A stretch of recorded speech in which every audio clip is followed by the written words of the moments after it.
There you are, trekking across a desert on foot. It's hot, you're terribly thirsty, and now you gotta walk around this stupid wall. Wait, a wall in the middle of a sandy, lifeless nowhere? Exactly, a wall in the northern Saudi desert. Archaeologists have just made a super exciting discovery, and what they found was not just a single wall. No, it was a whole ancient walled city that might date back to 2400 BCE. They think this place was home to around 500 people and could have been used for 1,000 years. This discovery is groundbreaking. It means that the area could have been way more advanced than anyone expected. This city was well organized, with different zones for living, towers and strong walls for protection, and different sections for all kinds of daily life. This ancient city, now called Al-Natab, was basically an oasis town, and it's great since it can give us a peek into what life might have been like in this desert thousands of years ago.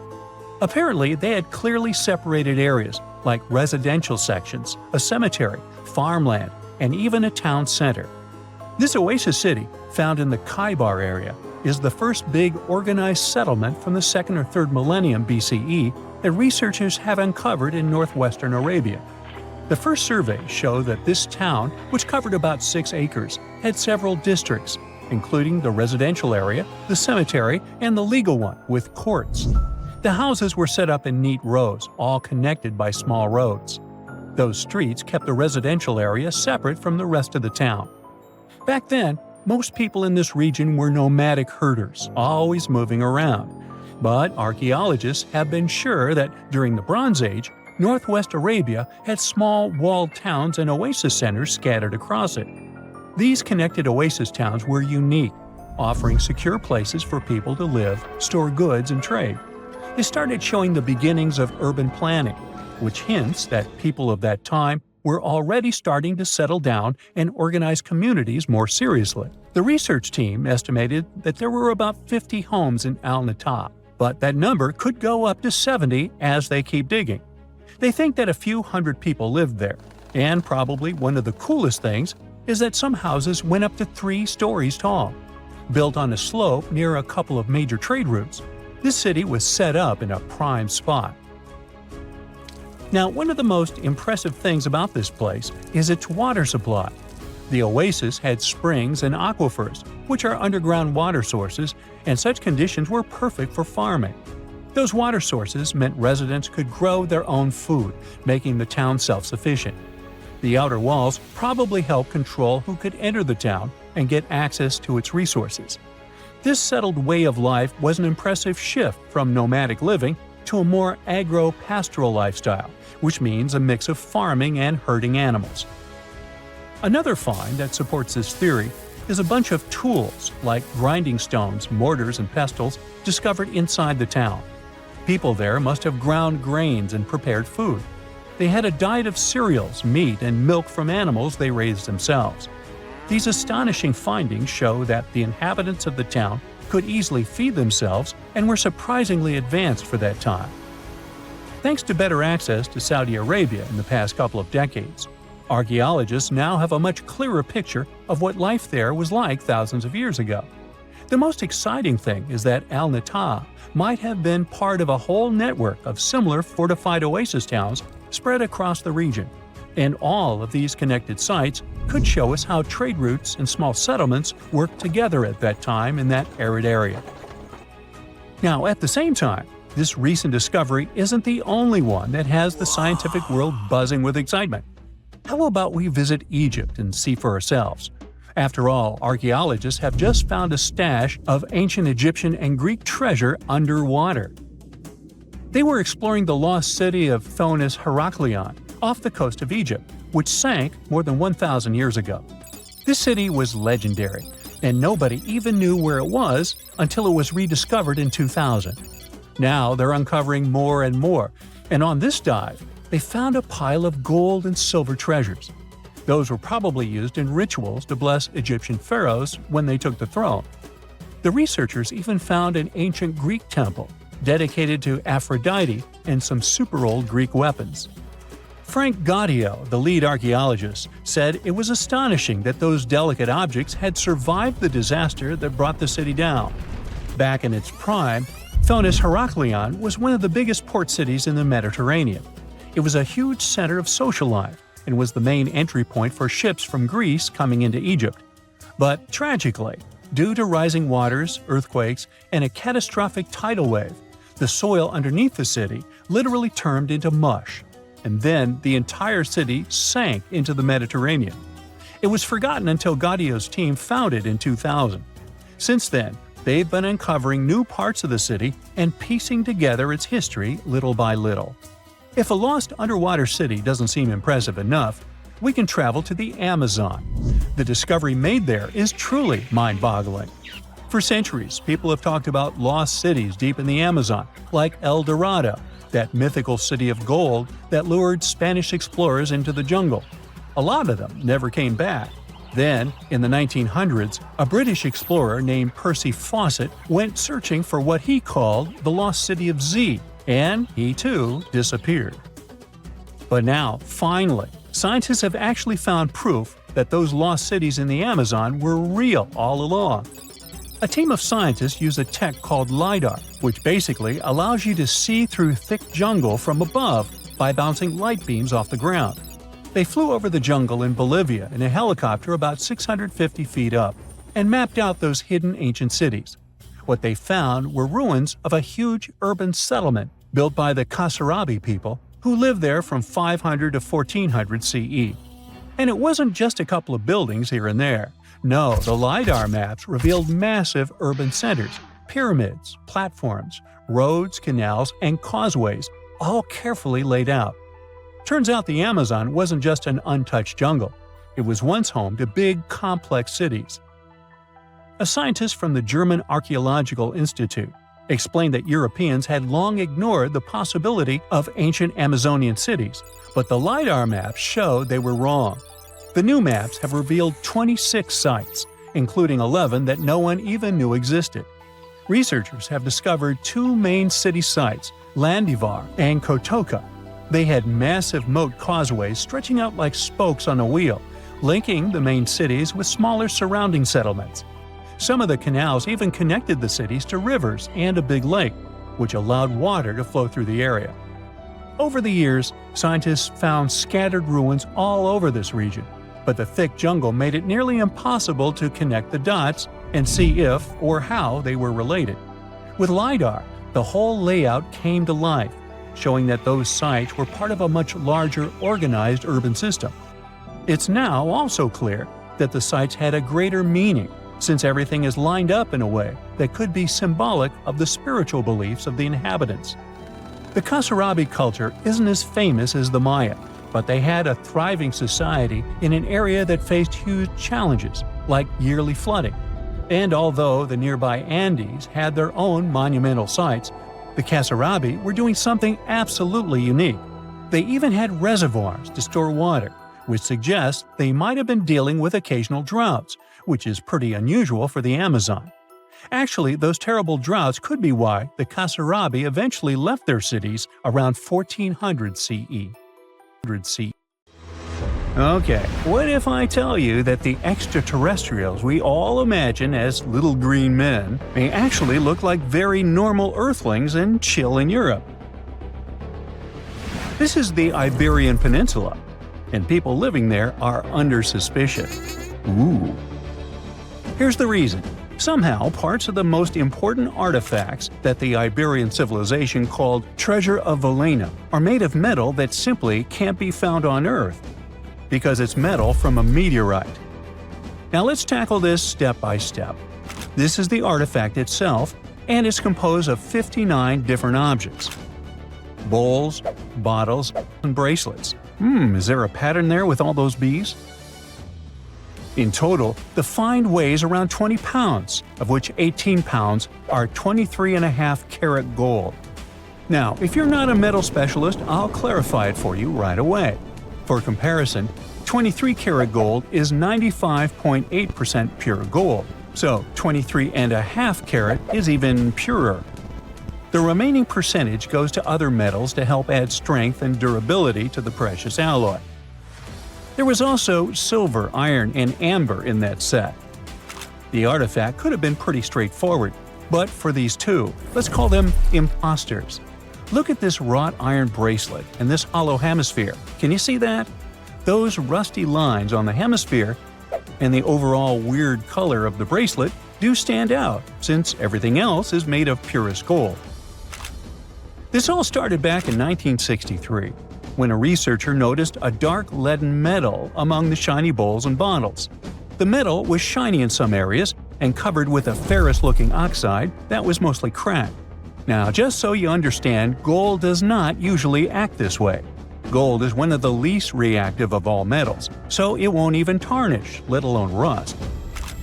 To figure out where this suspicious iron came from, researchers turned to mass spectrometry, which checks out the mass-to-charge ratio of molecules. Their findings showed that the nickel in the iron is similar to that found in meteoritic iron. Simply put, the bracelet and the hemisphere are of extraterrestrial origin. Ooh. Now, the exact age of the trove is hard to determine, yet it's crucial. We need to know the exact age to see if it coincides with the start of the Iron Age in the Iberian Peninsula. If it does, then no further questions here. But if it doesn't, well, it's, at the very least, weird, if not suspicious. So there's this three-age system.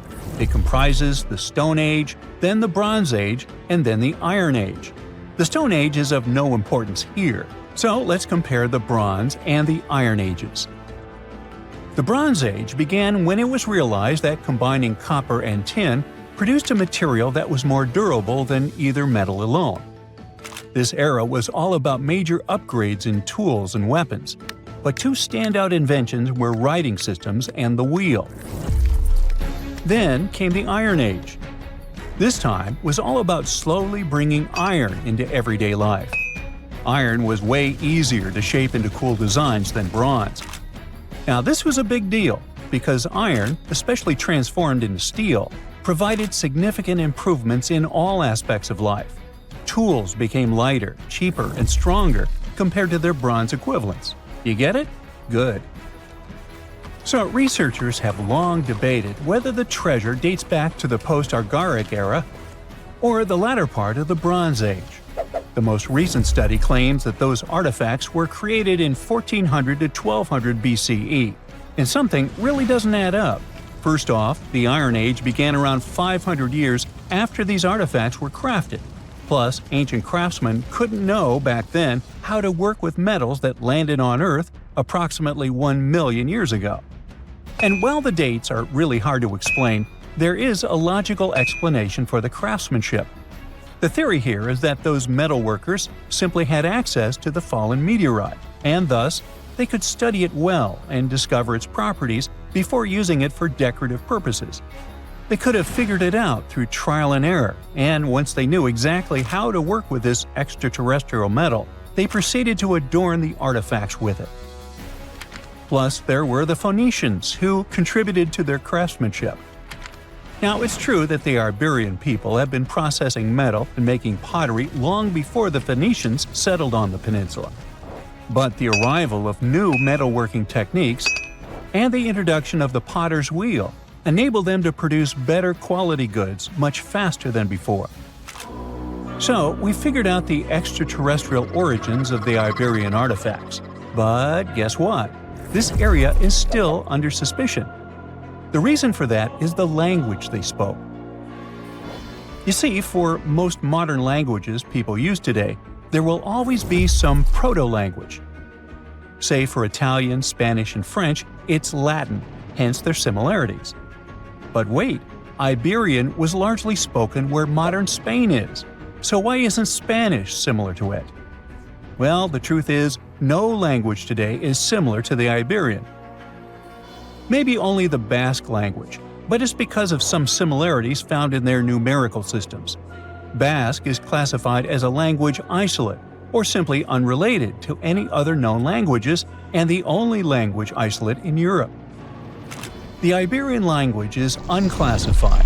While the scripts written in it have been deciphered to various extents, the language itself remains largely unknown. And look at the alphabet the Iberians had.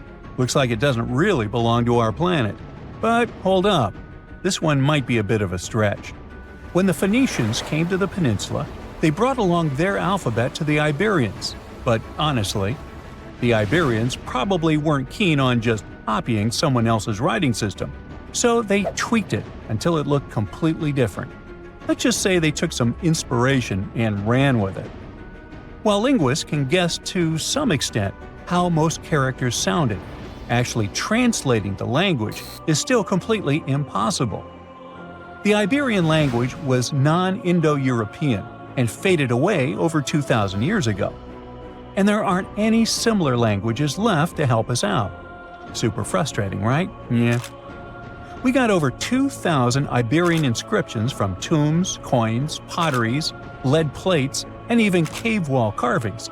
But aside from a handful of words, we're totally in the dark about what they mean. Now, if we could understand their language, we might have learned that they were great thinkers and all, but we can only contemplate the works of art they left. Iberian culture has a lot of amazing stuff made by talented artisans. We're talking about not just metalwork and ceramics, but also detailed sculptures, textiles, jewelry, and other personal bling. But here's the catch. Making all those luxury items depended a lot on a big farming class. At the heart of Iberian society, most folks were involved in farming and taking care of livestock. Depending on where you were, the types of farming varied. For example, up in the north, they were all about growing grains, while down in Valencia, they focused on producing olive oil and other agricultural aspects. In the west, raising animals was the name of the game. Still, we don't have much information about the day-to-day lives of the many people doing this essential work. Yet, on the flip side, we know a lot about the upper class of Iberian society, who control these agricultural resources and hire the artisans. By the 7th century BCE, we start to see a group of Iberian princes who were living the good life, trading with the Phoenicians and enjoying fancy luxury items. You can spot this elite class in their burial practices. Cremation was the go-to method for funerals among the Iberians, and wealthy individuals were often found in cemeteries with all sorts of lavish goods and funerary sculptures that give us a peek into the fashion and hairstyles of the rich. Interestingly, starting in the 6th century BCE, there was a noticeable drop in the number of recognizable burials, which suggests that these elaborate funeral customs became more exclusive to a small elite. Meanwhile, the fate of the majority, farmers, artisans, soldiers, and laborers, who made up a big chunk of the population, remains a bit of a mystery. It used to be a pretty advanced civilization, but it vanished without a trace. Researchers think it could have been due to some massive earthquake, but so far, we don't know for sure. Miles and miles of yellow sand, treeless mountain ridges, and scorching hot sun over your head. And suddenly, something you'd never expect to come across in a barren desert. A small group of overexcited people. They're as happy as you would be if you'd won a lottery. They've just found an ancient tomb, once flooded with its walls in bad shape. But the stuff they discovered inside proves that this is the burial site of one of Egypt's most mysterious pharaohs. Historians have been hunting for his tomb for years, but no one expected it to hide ancient treasures. Fast forward. After careful examination of the site, Egyptian officials have announced the discovery of the tomb of King Thutmose II. It's the last missing tomb from Egypt's 18th dynasty. And this is also the first royal tomb found since King Tutankhamun's was discovered in 1922, in more than 100 years. A team of Egyptian and British archaeologists found the tomb in the Theban Mountains area, west of Luxor, near the famous Valley of the Kings. Before this, the site was only known as Tomb C4, but during their excavation, the team found clear evidence proving it belonged to King Thutmose II. Archaeologists actually found the entrance and main tunnel leading to the tomb in 2022. But at first, they thought it belonged to a queen because it was near the graves of Thutmose III's wives. It was also close to Queen Hatshepsut's tomb. Originally, it was prepared for her when she was just a royal wife. But everything changed when she became pharaoh. But we'll talk about this twist of fate a little later. But soon they realized that their discovery was much more significant. They found alabaster jars with Thutmose II's name and the words "deceased king" written on them. That's when they realized that the tomb was actually his final resting place. Sadly, Thutmose II's tomb has seen better days. According to the head of Egypt's antiquities sector and the leader of the Egyptian excavation team, the tomb suffered major damage from ancient floods not long after the pharaoh's death. Water swept through the burial chamber, likely destroying or displacing many of the original artifacts. Much of what had been once inside the tomb was moved elsewhere in an attempt to salvage it. The researchers found out that the tomb had a basic design, with an entrance, a sloping main corridor, and a burial chamber. The corridor was coated in white plaster and rose about 4.5 feet above the floor of the burial chamber. A large staircase and a very large descending corridor of the tomb indicated its grandeur. It took the team a long time to navigate through, though, as the tomb was blocked by flood debris and collapsed ceilings.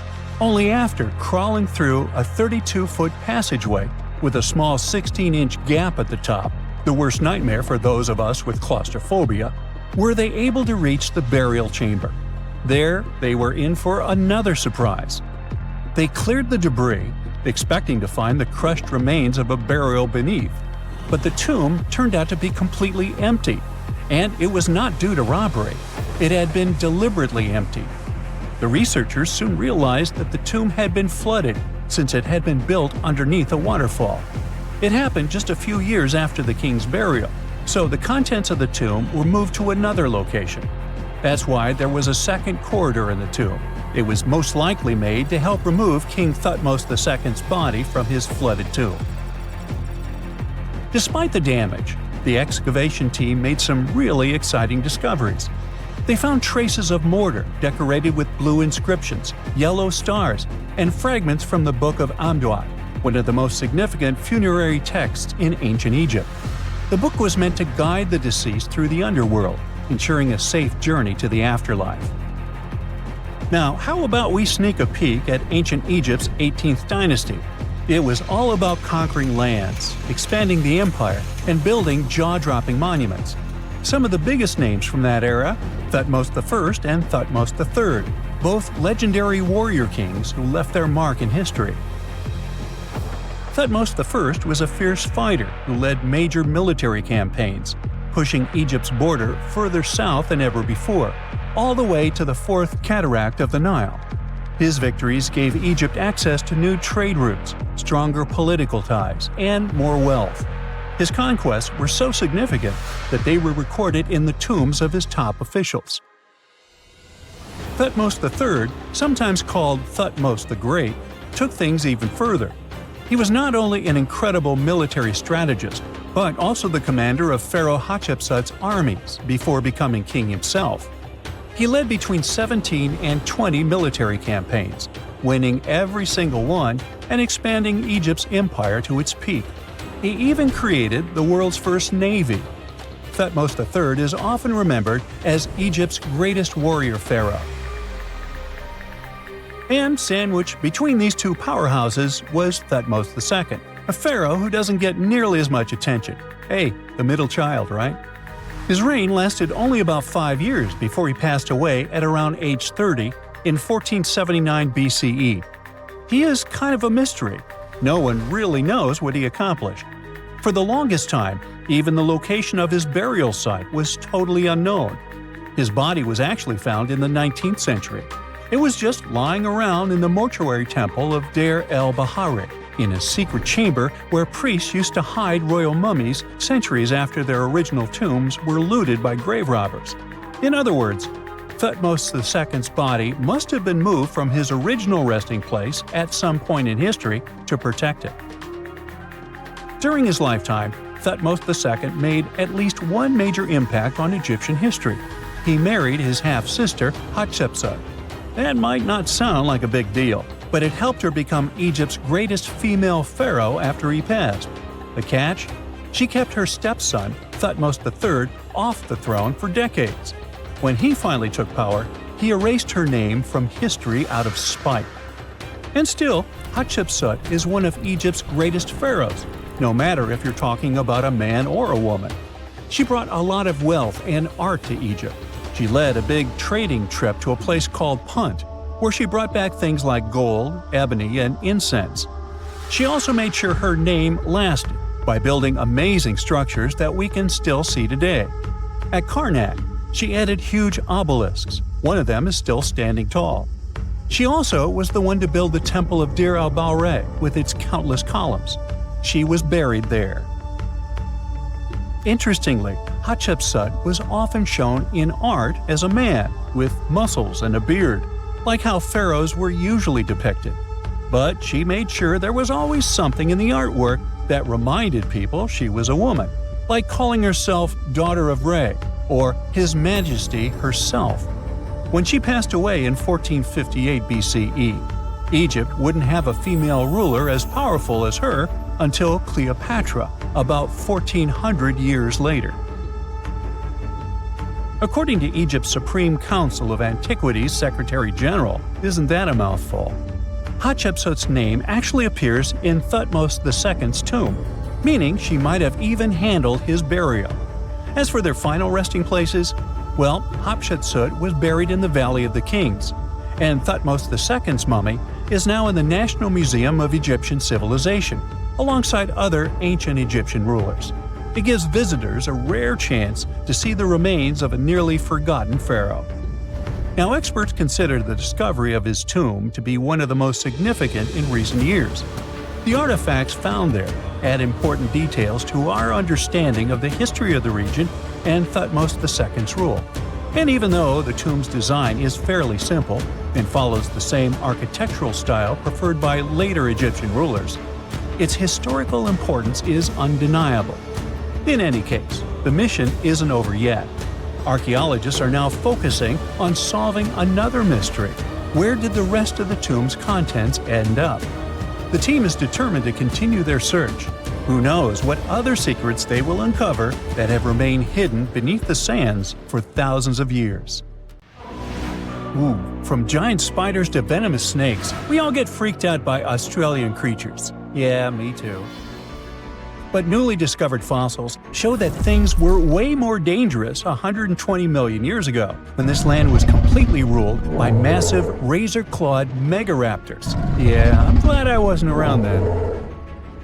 These dinosaurs were about 26 feet long and walked on two legs, just like the famous T-Rex. They were fast, fierce hunters, with a superpower: their hug.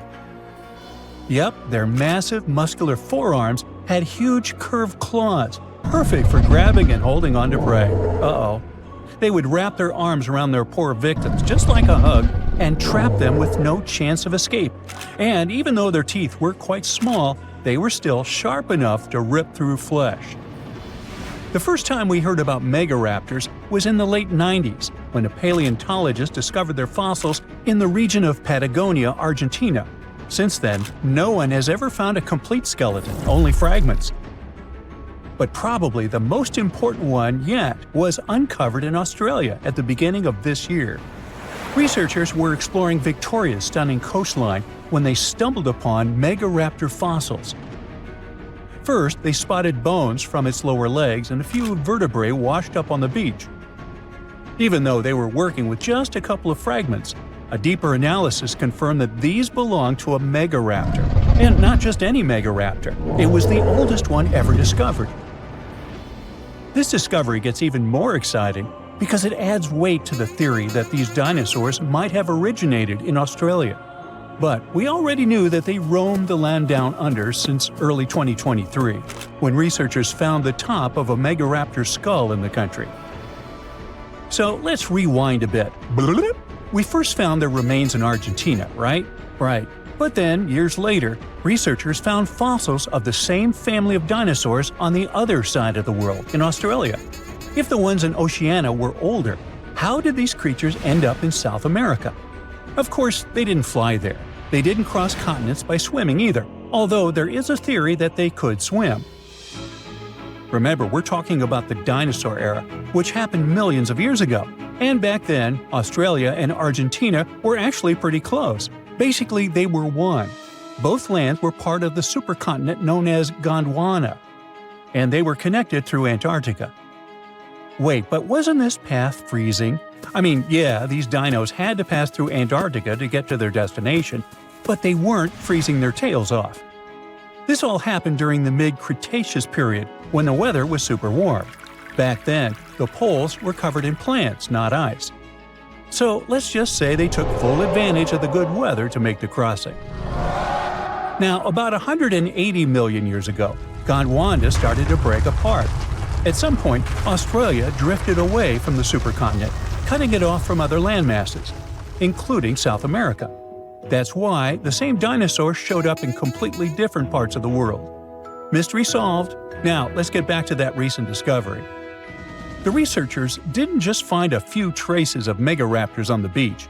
In total, they uncovered 250 dinosaur bones at the site, but only 5 of them were really important. They belonged to 3 different species of dinosaurs that, as it turns out, all lived in Victoria at the same time. So yeah, we've already talked about those first 2 bones. They were from the megaraptor.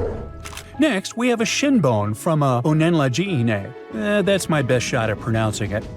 It's a dino also known as the southern raptor. This is a type of dromaeosaur with a long snout.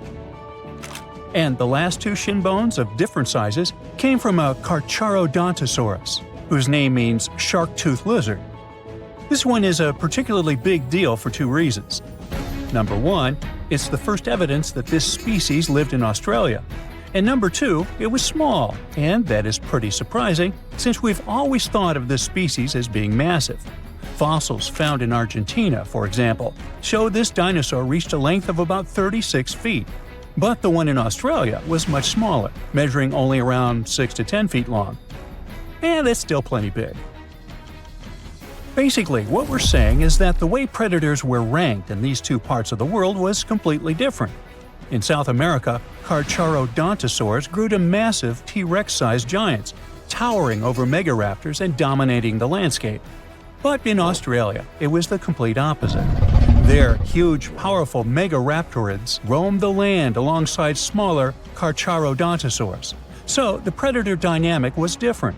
And all of this just shows how unique the ecosystem in Victoria was back then. Although isolated dinosaur bones have been found in Western and South Australia, most of the fossils come from the eastern part of the country, like Queensland. And there, researchers dug up something really, really rare – a well-preserved dinosaur skull. The study shows that this bone belonged to the 4th discovered specimen of Titanosaur. This group includes those massive long-necked dinosaurs. They look like the Brachiosaurus, but some of them were even bigger, reaching 120 feet long. The skull, discovered in 2018, belongs to this guy, whose pronunciation is above my pay grade, and the research points out that it roamed the Earth around 98 million years ago. Thanks to this find, scientists were able to recreate for the very first time what its face might have looked like. Probably after checking out the illustration, they thought, hey, it looks a lot like its cousin. They were talking about another species of Titanosaur, this other unpronounceable guy. And guess where they used to live? Yep, in Argentina. So, this research also supports the theory that dinosaurs crossed between South America and Australia during the mid-Cretaceous period. Now, this wasn't the only secret buried in Queensland, though. In 2024, researchers working there discovered the fossilized remains of a new species of pterosaur, about 100 million years old. These creatures were the first vertebrates that could actually fly, existing alongside dinosaurs. They were massive, powerful predators, with wingspans of up to 36 feet. But these remains belong to a new species within the pterosaur group, which they have named Hakuna Matata, or something similar. Compared to their cousins, they were on the smaller side, with a wingspan of about 15 feet. Still, that's bigger than a snowy albatross, the largest flying bird we have today. This species of pterosaurs were terrifying beasts, flying over the ocean to hunt for prey. Once they spotted their victim, they'd snap open their 60-centimeter jaws, filled with sharp spike-like teeth, And, well, I guess there was no escaping that. The last incredible discovery we're talking about today also comes from Queensland. For over 20 years, students walked past a plain-looking rock at Biloela State High School completely unaware that it held 66 dinosaur footprints, and they date back about 200 million years. These prints were made by a group of these Latin-named guys. They were small dinosaurs with 3 toes on each foot, and it seems like they were all over Queensland around that early Jurassic period. The rock they found at the school worked like a snapshot, giving us a better idea of what these dinosaurs were like and how they behaved. After taking a closer look, researchers found that the footprints came from 47 individual dinosaurs. This group was probably walking along or maybe crossing a waterway when their footprints got marked in the white clay. And the study also discovered that they were likely moving at less than 4 miles per hour at the time. So we only discovered those marks in Australia. But fossils of the same species found in other countries showed that they had these long legs, a big chunky body, short arms, and this tiny head with a beak. But honestly, they don't sound as scary when you realize they only ate plants. Whew.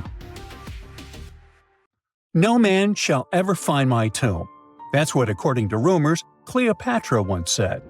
Rumor has it really wasn't about the gender. She wanted no living soul to disturb her, and I think she meant that no human would ever discover the location of her grave. But, surprisingly, it was indeed a woman who was closer than anyone before to finally discovering the Queen's resting place. Meet Kathleen Martinez Berry, a criminal lawyer turned archaeologist. She got so intrigued with Cleopatra's story that she packed her bags and went to Egypt with no official support and even no permission from the authorities. All she had was pure determination to find the Queen's tomb. Now, you could say Kathleen had always been ahead of the game. She skipped grades in school, mastered piano, chess, swimming, and martial arts, and grew up listening to top intellectuals debating in her home. And she even got her law degree at just 19, and archaeology was her side passion. She had never actually been to Egypt, never dug up a single artifact. But her fascination with Cleopatra went all the way back to an argument with her father in 1990. That day, she walked into his library looking for a copy of Antony and Cleopatra by Shakespeare. Her dad, Fausto Martinez, a professor and legal expert, casually called Cleopatra a seductress. Kathleen wasn't having it. She fired back, arguing that history had been totally unfair to Cleopatra. The Romans, she said, wanted to destroy her reputation, and for centuries, people had just believed their version of the story. The debate went on for hours, and in the end, her father admitted maybe he had judged Cleopatra too harshly. That conversation changed everything for Kathleen. From that day on, she read every ancient text she could find, especially Plutarch's account of Cleopatra and Mark Antony. The more she learned, the more convinced she became that Cleopatra wasn't just some queen who fell for the wrong guy. She was a genius, playing a dangerous political game to keep Egypt independent.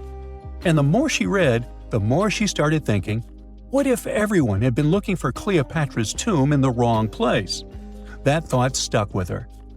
When she was caring for her second child, she earned a master's in archaeology. Multitasking.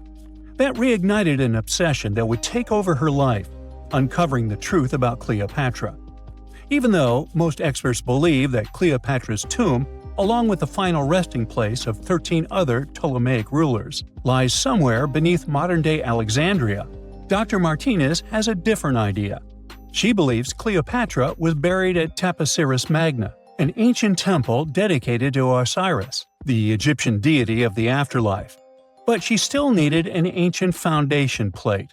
These plates, about the size of a smartphone, were placed beneath important temple structures and often contained inscriptions explaining when and why the temple was built. If she could find a plate that confirmed the temple was dedicated to Isis, Cleopatra's patron deity, she'd have solid proof that this was the right place to look. Nothing could deter Martinez. She excavated the entire temple site, digging deeper than anyone before her. Her team found coins with Cleopatra's name and face stamped on them. It meant Cleopatra had a direct connection to this site. Then they uncovered something even more interesting: a tunnel used to bring water to people, leading straight from the temple into the Mediterranean Sea. So, if parts of the temple had already sunken into the water, could Cleopatra's tomb be down there too? Martinez needed proof to convince Egyptian authorities to let her search underwater. And, against all odds, she found the missing foundation plate. On it, the pharaoh offered a large area of Nubia to deity Isis. That was it, the confirmation she needed. The temple was indeed dedicated to Isis, proving her theory wasn't just speculation. If one temple was on land, Martinez suspected the second temple, possibly Cleopatra's tomb, had collapsed into the sea.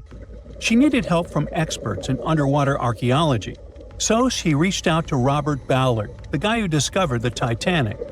With support from the Egyptian authorities, she and her team began exploring the waters off the coast of Alexandria. And what they found was mind-blowing. Underwater, they discovered massive stone structures, some standing 6 to 10 feet tall, right where the coastline would have been thousands of years ago. They also found basalt blocks, the same material used in the statues from the first temple. That meant one thing: those weren't just random rocks. They were the remains of a lost city, buried beneath the sea for centuries. Now, we can only wait and see whether Martinez and her team will be able to unravel one of the greatest mysteries of the past left by the outstanding woman that was Cleopatra. Here's some backstory. After her father, Ptolemy VII, passed away, Egypt's throne went to both Ptolemy VIII and Cleopatra, or so it seemed. Cleopatra, just 18 at the time, allegedly married her 10-year-old brother. Yeah, ancient royalty had some different customs, though there's no solid proof of that. But sibling love didn't last long. Young Ptolemy decided he wanted all the power for himself and tried to push Cleopatra out. Forced to flee the country, she didn't just sit around feeling sorry for herself. She raised an army, ready to march back and take what was hers. That's how, at 21, she was already in the Sinai Desert, leading an army and planning her return to the throne. Now, by that time, Cleopatra had already been locked in a powerful political, and not only political, alliance with Julius Caesar. In June 47 BC, she gave birth to a son, Ptolemy Caesar, better known as Caesarion, who, many believe, was Caesar's child. But that didn't stop her from playing by Egyptian royal rules. And her husband number 2, her other brother, Ptolemy XIV. Yep, despite her ongoing affair with Caesar, Cleopatra married yet another sibling, because, in her world, keeping the throne in the family was the name of the game. Now, marriage aside, Cleopatra's bond with Caesar stayed strong. She even traveled to Rome with Ptolemy XIV for a state visit. But instead of playing the role of a dutiful queen, she stayed in Caesar's private villa by the Tiber River. But after Julius Caesar lost his life in 44 BCE on the Ides of March, Cleopatra's political standing became shaky. To make matters worse, her brother-husband Ptolemy XIV passed away soon after, and some suspect Cleopatra had a hand in it, leaving her as the sole ruler of Egypt. Meanwhile, back in Rome, Mark Antony was rising to power as Caesar's presumed successor. Wanting to size up the Queen of Egypt, he summoned Cleopatra, and she did not disappoint. Sailing into town on a lavish barge dressed as a deity, Cleopatra made quite an entrance. Antony was instantly mesmerized, so much so that he left his third wife back in Rome and followed Cleopatra to Alexandria, where their relationship turned into a full-blown royal affair. The two had 3 children together. Together, they waged war against Caesar's adopted son, Octavian, in a battle for control of the Roman Empire. The last time the queen was seen, she was in her mausoleum, dressed in full royal splendor, diadem on her head, lying on what Plutarch called a golden couch. When Antony and Cleopatra lost at Actium, Octavian's forces marched into Alexandria. Cleopatra apparently knew the end was near, so she locked herself inside her mausoleum, surrounded by gold, silver, pearls, and priceless art. Those were the treasures she threatened to burn rather than let the Romans take them. Antony, meanwhile, wasn't going to let the Romans capture him alive. He wounded himself with his own sword, but before he passed away, he was carried to Cleopatra's side. She held him as he took his last breath in her arms. A little over a week later, Cleopatra made her own choice. Rather than face humiliation as Octavia's prisoner, she ended her life. Legend says it was the bite of a deadly asp, though history isn't quite clear on that. At the time, Cleopatra was only 39. Sounds like a rather full life to me.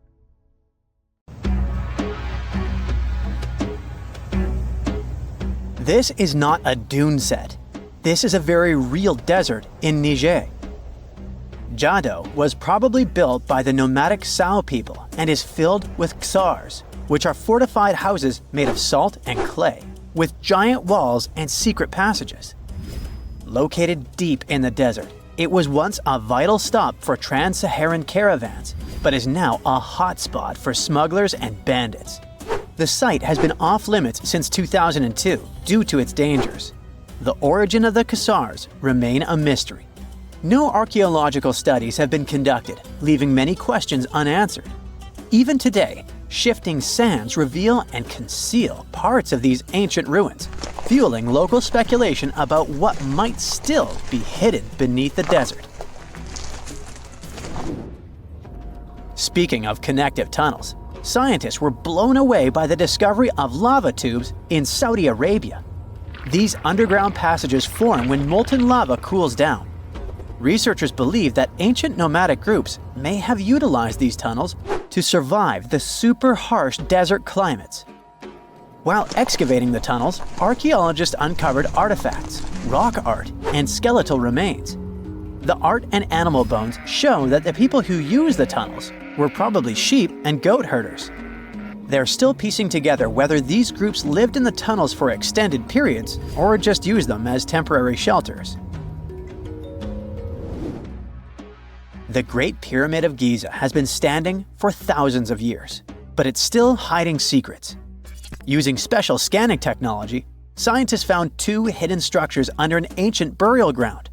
The first is a shallow L-shaped structure, and below it is a much larger space that could be a final resting place or a chamber. The smaller structure was filled with sand on purpose, while the deeper one might be an empty chamber. Experts believe the two are connected, possibly as an entrance leading to a secret chamber. This is big news because it might give us some more insight into who built the pyramids and why. The world is full of ancient writing, but some messages refuse to give up their secrets, like the mystery of the Bash Plemi tablet. This unusual stone, pulled from a lake in Georgia, is covered in symbols no one can read. Even with modern technology, experts are completely stumped. The tablet is about the size of a book, with 60 symbols carefully carved into its surface, but 39 of them don't match any known language. Some resemble scripts from ancient civilizations in the Middle East, India, and Egypt, but none are an exact match. To make things even trickier, part of the tablet is broken off, meaning a piece of the puzzle is missing forever. To rule out a hoax, scientists studied the tablet closely. They confirmed it's made of vesicular basalt, an extremely tough local rock. Whoever carved these symbols must have been really skilled. Based on similar archaeological finds, experts believe the tablet could date back thousands of years, possibly to the late Bronze or early Iron Age. Some symbols repeat, which could mean they're numbers. Maybe it's an inventory list, a record of battles, or even an offering to the deities. Until someone cracks the code, the Bash Plemi tablet remains an unsolved mystery from the depths of history. Experts are still stumped with what this Minoan disc might mean. The Phaistos disc is one of the most mysterious finds from the Minoan civilization. This 6-inch clay object, discovered in 1908, has strange spiral markings that no one has fully decoded yet. The disc has 241 symbols on both sides, showing everything from people and animals to tools and plants. Experts have come up with many theories about what the symbols mean. Some think it's an early form of Greek. Others suggest it's a prayer or a hymn. And some even believe it could be a letter from a king in Anatolia to a Greek ruler. Let's see who will be the first to figure this out. It's always a fun day at an archaeologist's office when they find something as big as a 2,000-year-old marble head. A French archaeologist mission went digging inside an old medieval house near Alexandria in Egypt and found a statue's head depicting an old, possibly ill man. This statue dates from the last Egyptian dynasty before it became part of the Roman Empire, and the site where it was found is associated with the likes of Cleopatra and Mark Antony. For archaeologists, even the smallest finds at this site means a lot. You've heard of Lucy, right? The Australopithecus that was an early ancestor for us humans. Well, scientists found some of her species' footprints somewhere in Tanzania. The so-called Laetoli footprints are over 3 million years old. The trail stretched 88 feet and has about 70 footprints, left behind when a bunch of early humans walked across some wet volcanic ash. What's cool is that these early humans were already walking on 2 feet, like us, not all hunched over like apes. The close spacing of the prints shows they probably had short legs and a shorter stride than we do today. In an ancient Egyptian temple, archaeologists uncovered a shrine unlike any other. A place dedicated to falcons and 2 mysterious deities. One deity had a falcon's head, while the other wore a crown with a sun disk and cow horns. But the most baffling discovery was an inscription that read, "It is improper to boil a head in here." At the heart of the shrine, there are 15 headless falcons carefully arranged on a pedestal, likely as offerings to the falcon-headed deity. One theory suggests the birds were boiled first, perhaps to pluck their feathers, before being placed in the shrine, following the strange rule carved into stone. Archaeologists also found a 13-inch iron harpoon nearby.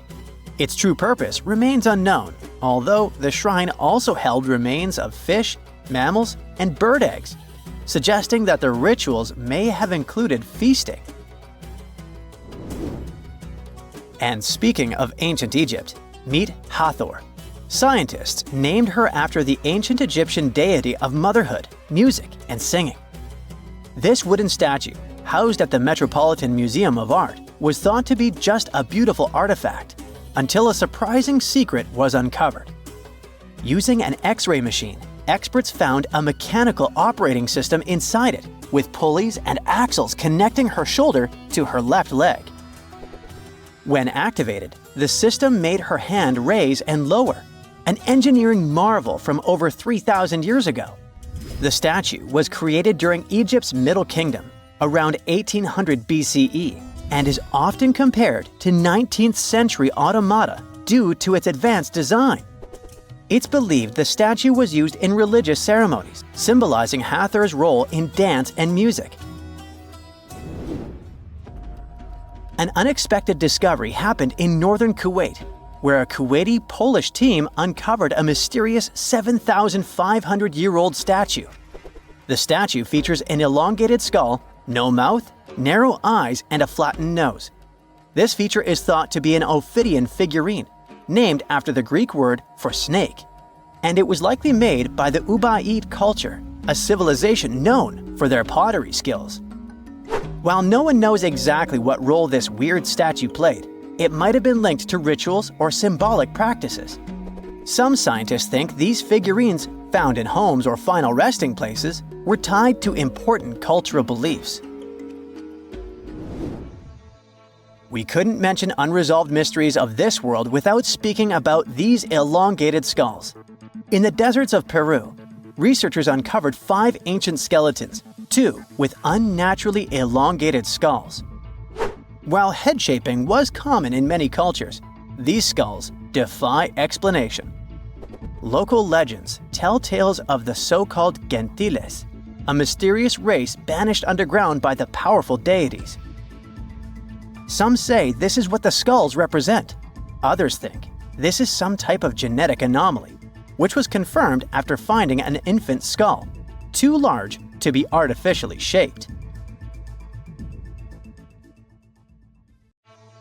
It's like archaeology woke up recently and decided to spice up the news with its history-changing discoveries. From unearthing dinosaur fossils in peaceful Iowa to translating bad news from ancient Babylonian texts, history is revealing its secrets like never before. When Mount Vesuvius erupted in 79 CE, it froze the town in time. Some of the most famous discoveries were heartbreaking, like a mother wearing a golden bracelet, holding her child, or two sisters hugging in fear. At least that's what scientists thought. In 2024, advanced DNA tests shattered these long-held beliefs. The mother from the House of the Golden Bracelet was actually a man wearing a fancy 30-carat bracelet, and the child wasn't even related to him. As for the two sisters, DNA revealed one was actually a man, while the other remains a mystery. Some speculate they were lovers, but the truth is still buried in time. Speaking of rewriting history, another shocking revelation comes from ancient Babylon. Recently, archaeologists translated 4,000-year-old texts that turned out to be heralds of terrible news. These specific texts that were translated are believed to be from Sippar, a city near the Euphrates River in modern Iraq. They talked about lunar eclipses, which is when the Earth's shadow blocks the moon, and for ancient Babylonians, these were warnings. Eclipses could mean everything from floods and famines to chaos in the kingdom. But here's the interesting twist. Babylonians also came up with clever ways to cancel these bad omens, like calling in priests to perform rituals, or consulting oracles for advice. These ancient astrologers took their job seriously, since it wasn't just about stargazing. It was about keeping the kingdom safe. Augustus was the first Roman emperor, so we can say he was a big deal. Archaeologists have already found ruins of the villas where he partied, but now they think they've found his final resting place. In a place near Naples, they've found an old structure buried under a villa. They found the equivalent of a modern heating system, something that was probably used to draw warm baths. They also found shelves filled with ancient jars, suggesting the site later became a temple. They're still not sure this was Augustus's last home, but if confirmed, this would be a big deal for world history.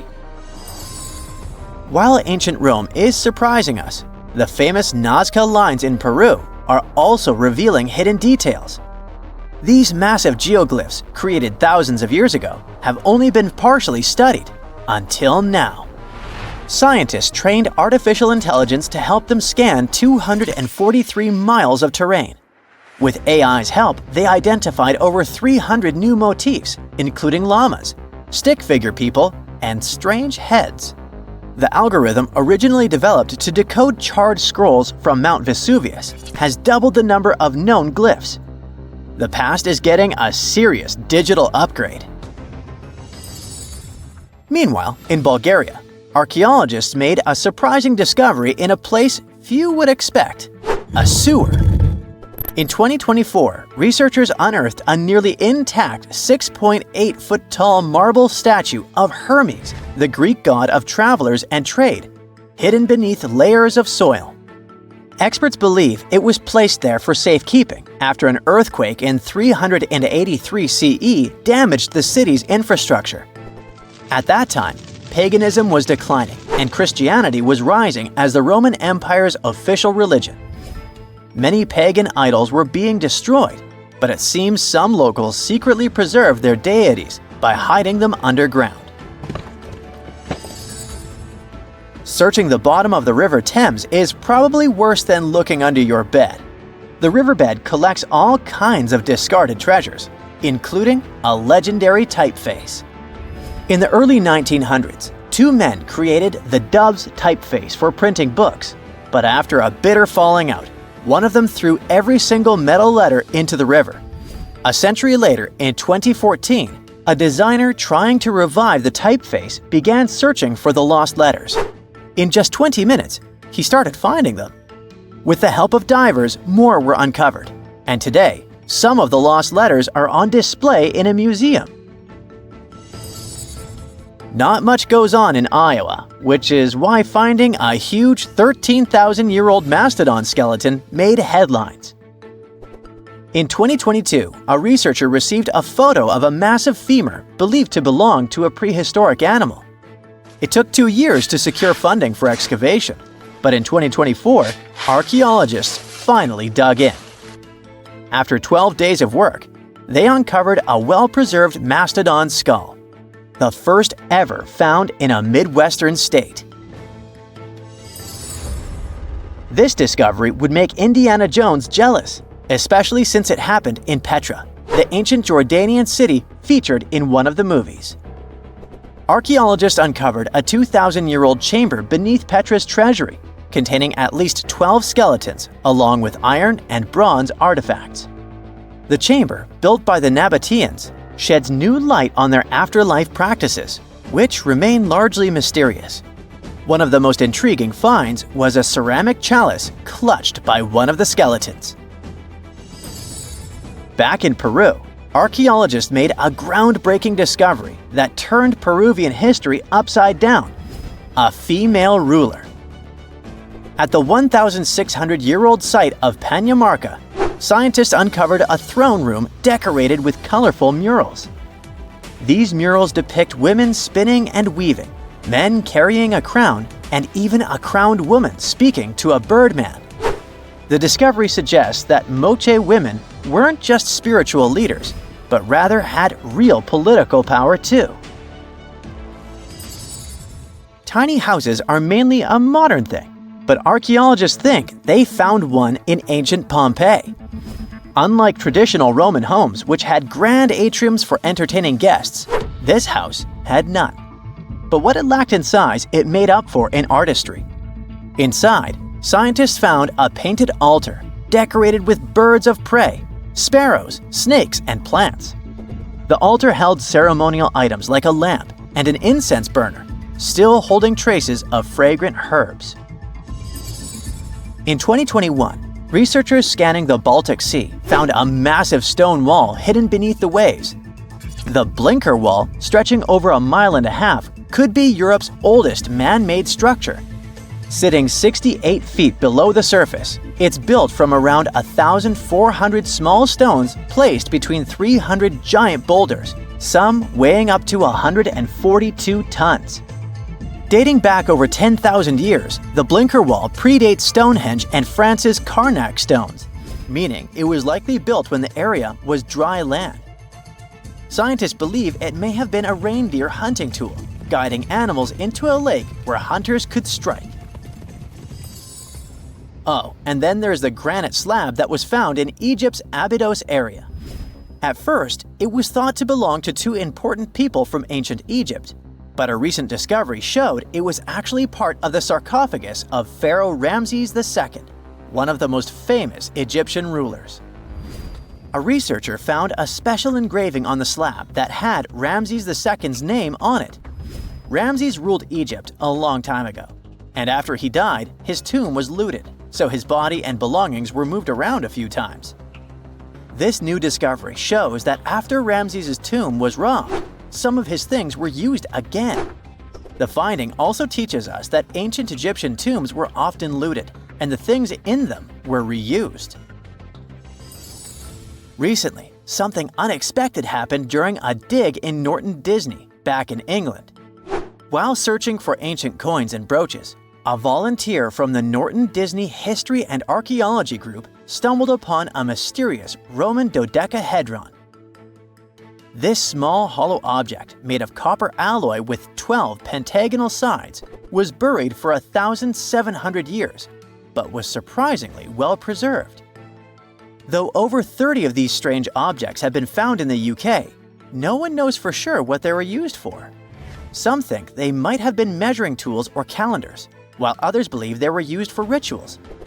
The Norton Disney Group thinks these dodecahedra were likely symbols for religious ceremonies, as many show no signs of wear from daily use. They found the tomb of a royal doctor who lived over 4,000 years ago, a man who held pharaohs' lives in his hands. This man knew secrets that only deities and kings were allowed to hear. And yet, when they opened his tomb in 2024, there was no body, just vivid paintings, untouched by time, and cryptic symbols carved into stone. Who was he, and why was he buried with spells linked to a scorpion deity? The tomb was buried deep beneath the sands of Saqqara. The doctor's name was Tete Nebefu. He lived around 4,100 years ago, during one of Egypt's most mysterious turning points, right at the edge of glory and collapse. These were the final days of Egypt's Old Kingdom. The sun still glinted off freshly built pyramids, but the shadows were already creeping in. The pharaoh, Pepi II, had ruled longer than anyone before him, 90 years. But by the end of his reign, the country was cracking. The power was slipping, the regional leaders were rising, and the Nile floods grew unpredictable. In this shaky period, the mysterious doctor thrived. His tomb was discovered by a Swiss-French archaeological team in the shadows of old pyramids. The weirdest part was that when they uncovered his burial chamber, they found no body, no golden treasures either. Unfortunately, the tomb had been robbed long ago. But what remained was something even more fascinating: the words and images left on the walls. The paintings are still vibrant, bright colors that somehow survived all those years underground. The walls show jars, containers, strange abstract patterns, and geometric shapes. And then there are hieroglyphs, lines and lines of sacred script carved with precision, like someone had poured their soul into every curve. These inscriptions revealed who Teti Nebefu truly was. Turns out, he wasn't just any doctor. He was the conjurer of Serket. Now, Serket was the female deity of scorpions, sacred and terrifying. Egyptians believed she could stop venom, heal bites, and protect the living from toxic elements. The title, Conjurer of Serket, meant Tete Nebefu was a specialist in treating dangerous stings and bites. And if he got an entire tomb for himself, he may have been Egypt's top expert in those things, a man who healed with both medicine and magic. But that wasn't all. He also held the title Director of Medicinal Plants, a title seen only once before in all of ancient Egypt. That means he knew the healing power of herbs, roots, and oils like no one else. Now, you might wonder, what plants in a huge land of sand? But in reality, ancient Egyptians used herbal medicine that would hold up in some labs today. They created pills, ointments, and inhalers. Most often, they chose some active ingredient, a flavor to make it easier to take, and something to deliver it into the body. Sound familiar? And yeah, they didn't have many traditional plants, so some of these ingredients were bizarre by our standards, like using crocodile dung and acacia mixed with honey. They even had formulas for anti-wrinkle creams. And apparently, our mysterious healer was also chief dentist. This title is almost never seen in ancient records. Evidence of Egyptian dentists is incredibly rare. Turns out, our ancient genius didn't just fight stings and study plants. He was also trusted with teeth and jaws, which were actually a huge problem in ancient Egypt. These people may have built wonders, but their teeth paid the price. Ancient Egyptians constantly caught grains of sand in their mouths. They often ate grit-filled bread and raw vegetables, which wore down enamel and caused a horrible condition called attrition. This led to tons of problems, including tooth loss. They had to improvise back in the day. For example, crafting the world's oldest known toothpaste from crushed rock, mint, and pepper, which ironically only made things worse for the gums. Or a toothpaste from things like eggshells, pumice, and natron, a salty mineral used for cleaning. They were also inventing mouthwashes from celery, bran, and herbs to ease the problem. Some mummies were even found with crude metal braces and gold wires attaching missing teeth. Though we're not sure if these were for the living, or was it just a nice little addition added as an afterlife gift. So, Teti Nebefu specialized in all these fields. 3 rare titles for one man. Now, back in the day, he must have been admired as incredibly knowledgeable. In a world without modern science, he would have been like a sorcerer who knows how some leaf or bark could save a life. That's why archaeologists believe Tete Nebefu wasn't just any doctor. He was, most likely, the royal physician, the one who treated the pharaoh himself. We don't know for sure which king he served. Maybe it was Pepi II, and who knows, maybe that's why the guy lived so long. But if that was the case, Tete Nebefu may have lived through the final moments of the Old Kingdom, watching the Golden Age crumble from inside the palace walls. And then he was buried. The body was looted, or perhaps just lost to time. But the team says they're still studying the tomb, still uncovering the traces of this incredible man. Overall, ancient Egyptians were practicing medicine on a crazy advanced level. Some practices feel familiar even today. They had hospitals, specialists, surgeries, and many more things, even medical schools. Both men and women were allowed to be doctors. They healed with various methods and practiced surgery with actual tools, scalpels, forceps, even sutures.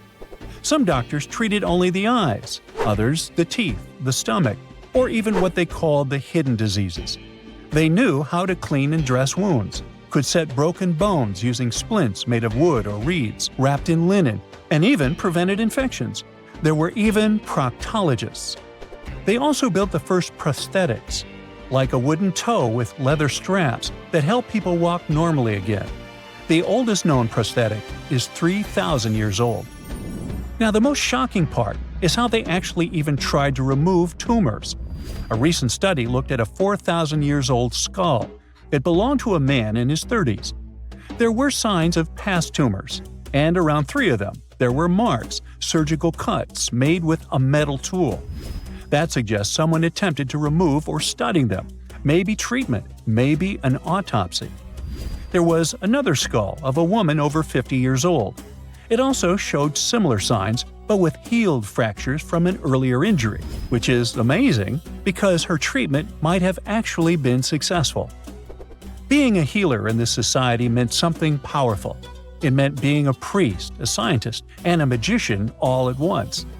To ancient Egyptians, medicine was a necessary art, and they treated it with as much reverence as they did their deities. That's because they believed that sickness could be both physical and spiritual.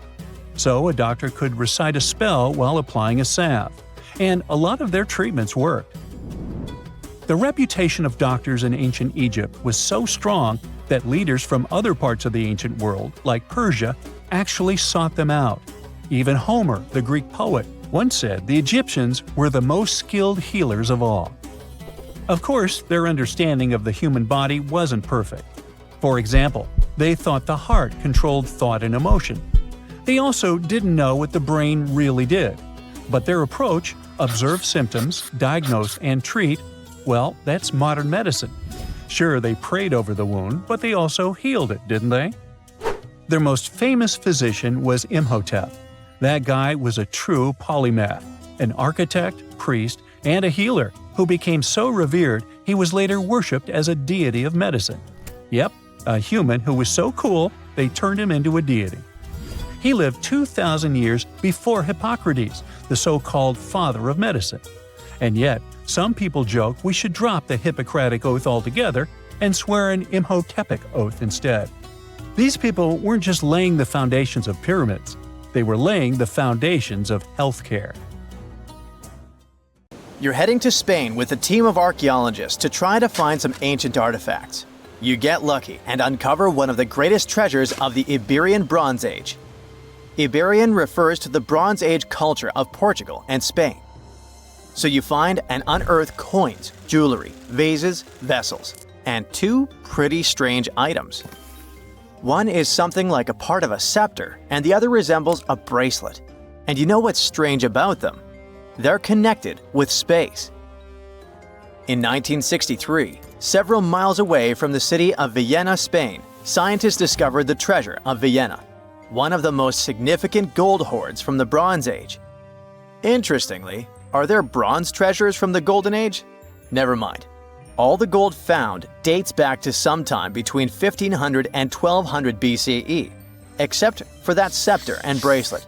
They were made by inhabitants of another planet, so their production date is unknown.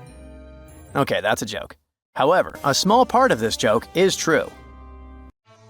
When scientists studied the found gold, they discovered that those two items were made of iron. So what, you might think? Well, the catch is that in the Bronze Age, people didn't mine or manufacture iron. Work with this metal began around 850 BCE, about 400 to 700 years after the creation of the treasure of Vienna. How is this possible? A clue to this mystery can be found in ancient Egypt. In the tomb of Pharaoh Tutankhamun, an iron dagger was found, which was also made of similar iron. But this dagger was much more valuable than all the others. And that's because it was made from a space object, a meteorite. Yeah, that bracelet and scepter were also made of meteoritic iron. Its difference from Earth metal is that cosmic iron has a high nickel content, so it all makes sense. People from the Bronze Age couldn't mine iron from the deep bowels of our planet, but nothing prevented them from collecting iron falling from the sky.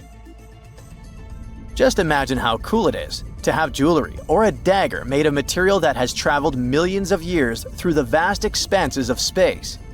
Perhaps it even contains particles of an ancient extinct star.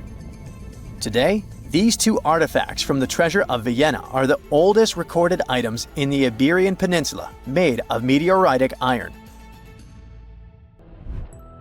Now, with everything in its place, you can turn your attention to all the wealth of the treasure of Vienna. It contains 66 items: bowls, bracelets, bottles, gold jewelry, 3 silver bottles, and an amber gold button. 22 pounds of ancient gold. People hid it, and only after 3,000 years we were able to discover it. This archaeologist's dream can be found in the Vienna Museum, where exhibits from different time periods are presented, from prehistoric times like 50,000 years ago to the present day. Items from the Iberian period, from the Roman period, from the Arab civilization. You can find not only jewelry and coins, but there are also remnants of columns, ceramics, and other architectural artifacts. The collection is considered one of the most important prehistoric treasures of Europe. And the coolest thing is that you can see it all with your own eyes for just €2, which is about $2. Go to Vienna, find the museum, and enjoy. Hey buddy, I heard you have a metal detector. Could you help me find a hammer I left somewhere in the field? Your old farmer friend asks. You take a metal detector and go searching, but instead of a hammer, you find hundreds, even thousands of silver coins worth $2 million. You're so happy that the farmer lost that hammer, and now you're rich. Stop! Considering that this land belongs to the farmer, would you tell him about the find or take it with you? In reality, neither of these options happened. In 1992, Eric Laws was helping a farmer search for a lost hammer in a field near Hoxne, Suffolk, England. The metal detector stumbled upon a hidden treasure, a huge one. There were silver spoons, gold jewelry, more than 500 gold coins, and about 14,000 silver ones. Eric Laws accidentally discovered the largest collection of gold and silver from the late Roman period in Britain. Unfortunately, or perhaps fortunately, he and the farmer didn't receive the treasure. It's now in the British Museum. Let's move away from the farmer's field to somewhere on the Mediterranean coast. Imagine you're a scuba diver. There was a strong storm yesterday, but now with the water calm, you dive in and discover the seabed covered with gold dinars. This story happened in 2015. The coins which the storm brought to the shore might have been minted even before the First Crusade that started in 1096. This collection is one of the most impressive archaeological finds in the world. All these treasures surely can make the heads of those who find them spin, but they end up in a museum. And that's a good thing, because such wealth can drive a person crazy. A metal detector and a diving suit helped people discover ancient treasures. What's next? How about a dog? Yes, it could be perhaps a great replacement for a metal detector, by the way. So in 2013, 2 people were walking their dog in Northern California on their property. Suddenly, they discovered a rusty can filled with coins minted from 1847 to 1894. there were about 1,500 coins, and they all were gold. Another chance for a carefree, rich future? Not this time. The find caused a lot of controversy among specialists. There was one version, according to which these coins could have been stolen from the US Mint, but later the US Mint debunked this suggestion as they'd never had this gold in their storage. Anyway, it's interesting what the point was in hiding it all in someone else's yard. Some thief risked their freedom and life to get rich. When they succeeded, they just hid the coins as if they never existed. What a strange deal. Coins, jewelry, meteorite items, it's all cool. But let's end our video with something grand and epic. Archaeologists were conducting research near the Mediterranean coast of Egypt and discovered a treasure trove inside a sunken temple and sanctuary. Despite the waves, earthquakes, and seawater, the massive find was preserved in a not bad condition. The temple was built a very long time ago and collapsed in the middle of the 2nd century BCE. It was an important structure in ancient Egypt. People considered this place holy. Pharaohs came to the temple to seek help from the higher powers of Egyptian mythology to obtain titles for their rule. Titles of kings of the universe. For many people, this place was like the center of the universe, and now it lies forgotten on the seabed, almost ruined. Time spares nothing. Researchers found out the temple had been part of an ancient port city. A long time ago, an earthquake occurred in this area and destroyed the city. Tidal waves softened the ground and dragged the town into the Mediterranean Sea. While studying the temple, scientists found many secret treasures there: silver ceremonial instruments, gold jewelry, and alabaster vessels. In past times, people used them to store perfumes or greasy ointments called unguents. Perhaps in ancient Egypt, they weren't bad in the field of cosmetology. Near the temple, archaeologists discovered a Greek sanctuary. Apparently, the Greeks living in Egypt or coming here on business wanted to pay tribute to Aphrodite, so they created a small building in her honor. In that place, archaeologists found bronze and ceramic artifacts from different cultures. Scientists found out that the Greeks had permission to trade in the Egyptian city and even be its residents. It seems pharaohs living around 600 BCE were favorable to the Greeks. The profession of an archaeologist is very exciting. But what would you do if you found some ancient treasure?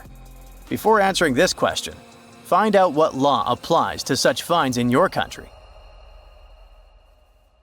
In 2011, scientists from Chile found a weird-looking fossil in Antarctica that looked like a squashed football. Almost 10 years later, the rock just sat on a shelf in Chile's National Museum of Natural History with no specific label. It went by The Thing in the museum because it looked like something from a science fiction movie. When the scientists finally got their hands on the strange fossil, it turned out it was actually a giant softshell egg from around 66 million years ago. This one is more than 11 inches long and 7 inches wide. A regular chicken egg is just 2.5 inches long, and an ostrich egg is almost 6 inches long for comparison. So, the Thing won the title of the biggest softshell egg ever found and the second largest egg of any animal we know of. The only bigger egg that was ever found was that of the extinct Madagascan elephant bird, which is also 1.5 times as tall as Michael Jordan. The bird, not the egg. The Antarctic egg is also special because it's the first fossil ever found in this part of the world. So, whoever left it there must have been one big creature, probably a giant sea turtle that lived long ago, like a mosasaur. This is surprising because most scientists thought these creatures didn't even lay eggs, so this discovery could change what we know about them. The egg is also unique because it has a thin eggshell and no pores, which is totally different from most dinosaur eggs. It actually looks more like the eggs of lizards and snakes, but it came from a giant creature related to these animals. No known dinosaurs or flying reptiles from that time and place were big enough to lay such a huge egg, so it must have been a mosasaur after all. But we can't be 100% sure. Scientists did a lot of work and studied 259 types of living reptiles, like lizards and snakes, and their eggs. From this, they figured out that the mommy who laid the egg was probably at least 23 feet long, not counting her tail. During the late Cretaceous period, This part of Antarctica might have been like a nursery. Paleontologists have found bones of tiny mosasaurs and plesiosaurs in the same area, along with bones from the grown-up ones. Archaeologists in Norway made another cool but literally discovery and found dozens of arrows that had been hidden in ice for 6,000 years. They were melting out of a large ice patch in the high mountains, covering an area of about 45 football fields. In 2014 and 2016, when the summers were extra warm, scientists went to an ice patch called Langfoni to look around. They also found lots of reindeer bones and antlers there. Some of the arrows were whole and some in pieces, along with 5 arrowheads around the melting ice patch. This is more arrows than have been found at any other frozen site in the world. Some of the 68 found arrows date back to the Neolithic period, and the newest ones are from the 14th century of the Common Era. Ice is like the perfect time machine that can preserve whatever ends up there in an almost perfect condition. Langfoni became famous as one of the first ice patch sites after a local hiker found a 3,300-year-old leather shoe right next to its edge. Scientists are studying places like this to understand how people use these sites and how the ice patches from Norway to North America changed over time. Now, once upon a time, around 32,000 years ago, to be exact, a squirrel buried some seeds near a river in Siberia. Am I the only one getting the Ice Age vibes? Anyway, these seeds belong to a plant with cute white flowers. Thousands of years later, a group of scientists found these seeds buried deep in the frozen ground, about as far down as a 12-story building is tall. The seeds were surrounded by ice and bones of animals, like mammoths, bison, and woolly rhinoceroses. The mature seeds had been damaged, maybe by some squirrel, but some of the younger seeds still had good plant parts inside them. The scientists carefully took those out and put them in small containers to help them grow. And here comes the coolest part. They were able to grow the plants. Their flowers were shaped a little differently from the flowers of the same plant that grows today. After a year, the Ice Age plant even made new seeds.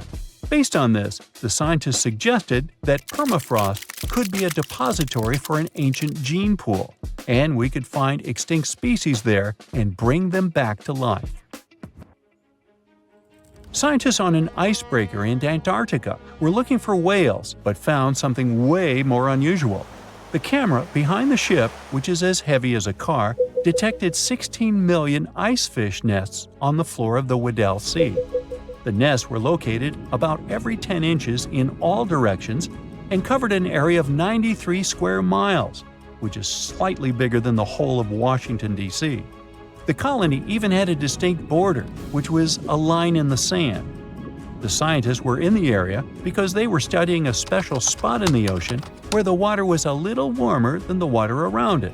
In this warmer water, they found tiny animals called zooplankton near the top. When the young icefish hatch, they swim up to this area to eat the zooplankton before going back down to the seafloor to grow up and have their own offspring.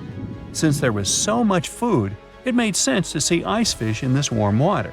But they didn't expect to find such a huge number of icefish nests, much more than anyone had ever seen before. New Zealand's Antarctic Heritage Fund found some old photo negatives in a hut in Antarctica. They turned out to be unique images from the Ross Sea Party. It was a famous failed expedition led by Ernest Shackleton. He wanted to become the first person to cross Antarctica by land, from the Weddell Sea to the Ross Sea, passing through the South Pole. But things went wrong when their ship, the Aurora, was blown out to sea. They had to use the hut from another explorer, Captain Robert Falcon Scott. His goal was to be the first person to reach the North Pole, but sadly, he didn't succeed either. The negatives were made of cellulose nitrate and were found stuck together in the small box. The Trust took the negatives back to New Zealand, where they carefully separated them and discovered 22 hidden images. Many of the photos were damaged, but the Trust could still recognize some familiar places around McMurdo Sound, a well-known area in Antarctica. No one knows for sure who took the pictures. In December 2021, some scientists noticed a strange mark on the Larsen ice shelf. a giant sheet of ice off the eastern coast of Antarctica. They thought it might be a river flowing under the ice, so they drilled down over 1,600 feet to check it out. They expected to find water, but they didn't expect to see that the water was full of fast-moving creatures called amphipods. The scientists also found that the water in the underground river had unusual layers of currents moving in different directions, which they still don't fully understand. Another surprising thing happened during their research. On December 20th of the same year, a volcano erupted far away in Tonga, and the pressure waves from the eruption were detected all the way down in the ice river in Antarctica. It shows how everything on our planet is connected, even in the most distant places.